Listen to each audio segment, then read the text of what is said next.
வாங்க, இன்னைக்கு ஒரு சிந்தனை கதைக்குள்ள போலாமா? இங்க அப்புங்கிற பையன் ஒரு கிராமத்துல எல்லாத்துக்குமே உதவி செய்வாப்லையாம். எனக்கு கால் வலிக்குது அப்படின்னோடனே அவங்களுக்கு போய் தைலத்தை தடவி சரியாக்கிட்டு வருவாப்லையாம். எனக்கு ஒரு காய் வாங்கிட்டு வர்றியாப்பா அப்படின்னாக்க சரி கொடுங்க அப்படின்னு போய் வாங்கிட்டு வந்து கொடுப்பாப்லையாம். இது போக தன்னுடைய தோட்டத்துலேயும் அவர் போய் வேலை பார்ப்பாப்லையாம். யாரு?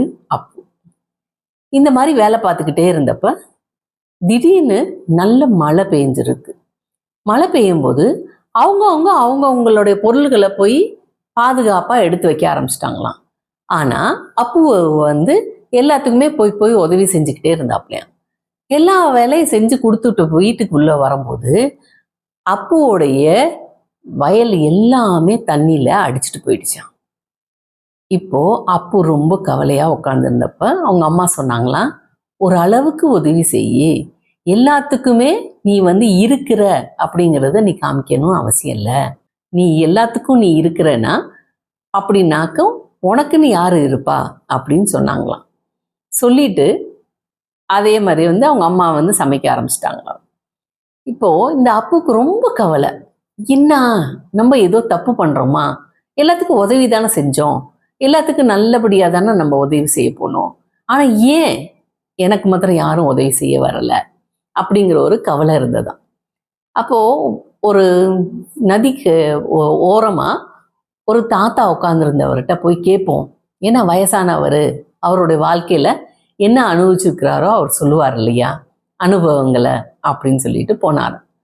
அங்கே போனோடனே அந்த தாத்தாட்ட போயிட்டு, தாத்தா இப்படி நான் எல்லா பேரும் என்னைய வந்து கூப்பிட்டாங்க, உதவி கேட்டாங்க, எல்லாத்துக்கும் நான் உதவி செஞ்சேன், எல்லாத்துக்கும் நான் சொல்லியும் கொடுத்தேன், எல்லாத்துக்கும் நான் எடுத்தும் கொடுத்தேன், எல்லாத்துக்கும் நான் வாங்கியும் கொடுத்தேன், எல்லாமே பண்ணினேன்.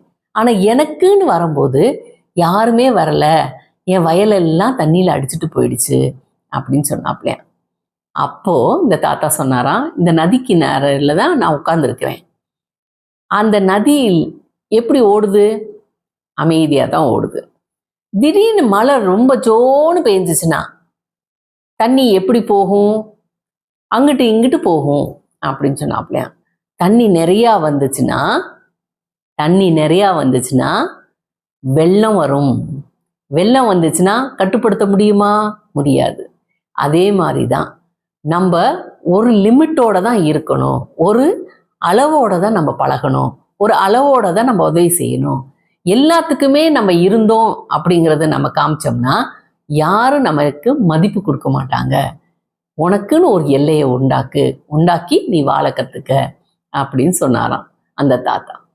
அப்புறம்தான் அப்புக்கு யோசனை வந்தது, இனிமேல் நம்ம எங்கே தேவையோ அங்கே மாத்திரம்தான் நம்ம இருக்கணும், தேவையில்லாதவங்களுக்கு நம்ம போய் உதவி செஞ்சு நம்ம பேரை நம்மளே கெடுத்துக்கூடாது அப்படின்னு நினச்சிட்டு போயிட்டாப்லையாம்.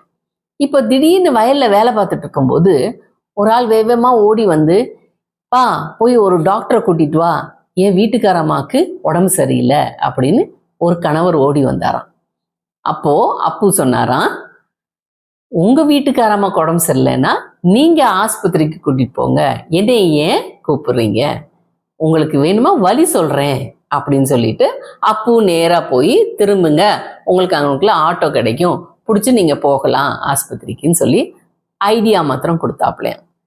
இப்படி தான் நம்ம வாழ்க்கையும் இருக்கணும். எல்லாத்துக்குமே நம்ம இருக்கிறோம் அப்படிங்கிறத நம்ம காமிச்சிட்டோம்னா நம்மளைய அவங்க யூஸ் பண்ணி தூக்கி போட்டுருவாங்க. ஆனால் நம்ம தான் கொஞ்சம் கவனமாக இருக்கணும்.